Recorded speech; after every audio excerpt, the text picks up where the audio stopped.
Uma das coisas impressionantes da literatura bíblica é que ela é repleta de simbologias.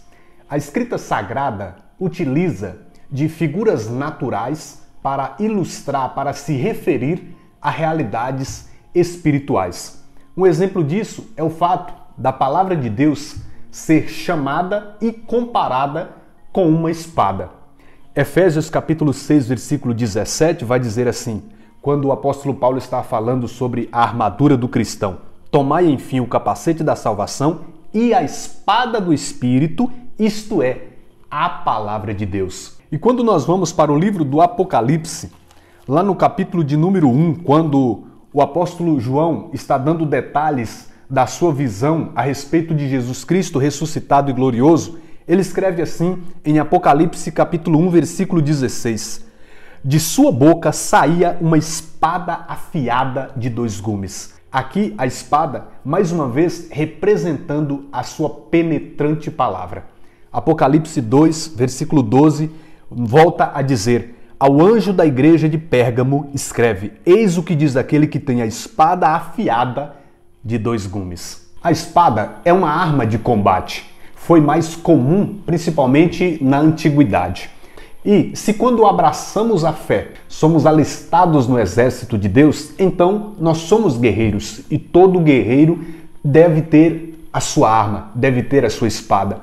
E a espada do cristão deve ser a palavra de Deus. Estamos em guerra, isso é inegável. E claro, não é uma guerra literal contra homens de carne e sangue, como o apóstolo Paulo escreveu em Efésios 6.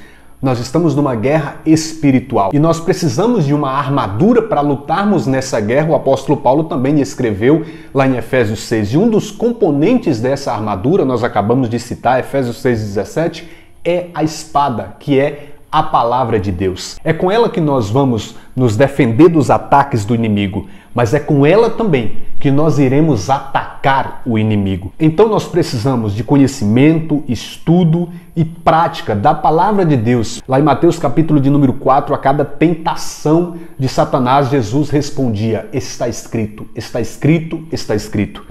Em segundo lugar, nós precisamos ter intimidade com essa espada que é a palavra de Deus. Os guerreiros precisavam, principalmente durante a guerra, é óbvio, estar com a sua espada em punho, com firmeza. E mesmo que eles não estivessem todo o tempo com a sua espada na mão, ela precisava estar, no mínimo, ao alcance da sua mão, ou seja, a sua cintura pendurada.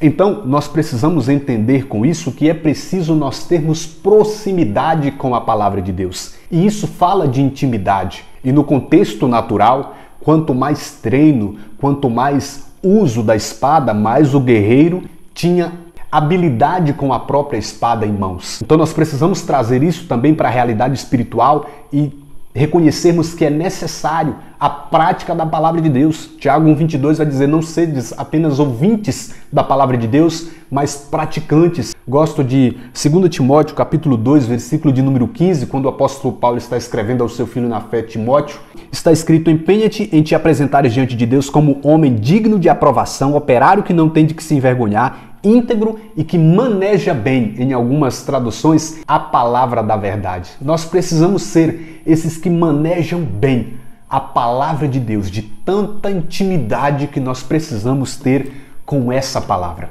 Em terceiro lugar, a palavra é a espada da verdade. É ela que nos faz discernir entre o bem e o mal, entre o certo e o errado. É ela que provoca separação. Em 1 Reis, capítulo de número 3, existe um episódio onde 2 mulheres se apresentam ao rei Salomão.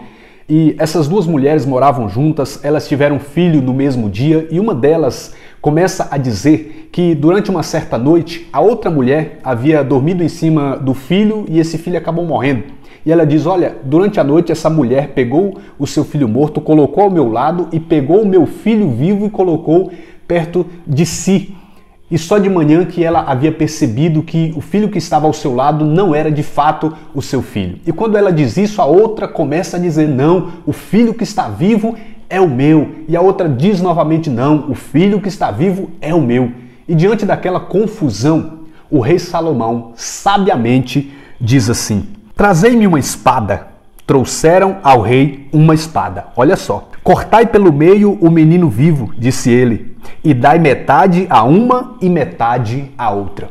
E se você continuar lendo, é a partir desse momento que se fica sabendo de fato quem é a mãe do menino que está vivo e quem é a mãe do menino que havia morrido.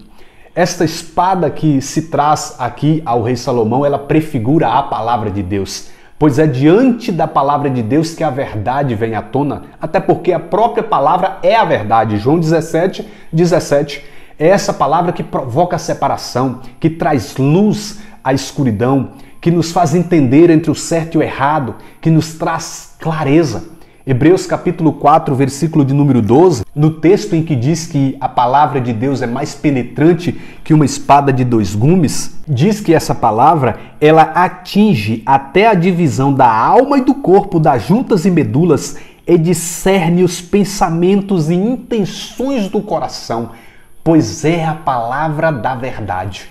Em último lugar, eu falo aqui sobre a palavra de Deus que se manifestará como a espada do julgamento para todos aqueles que não a acolheram, não a receberam nessa terra, nesse tempo.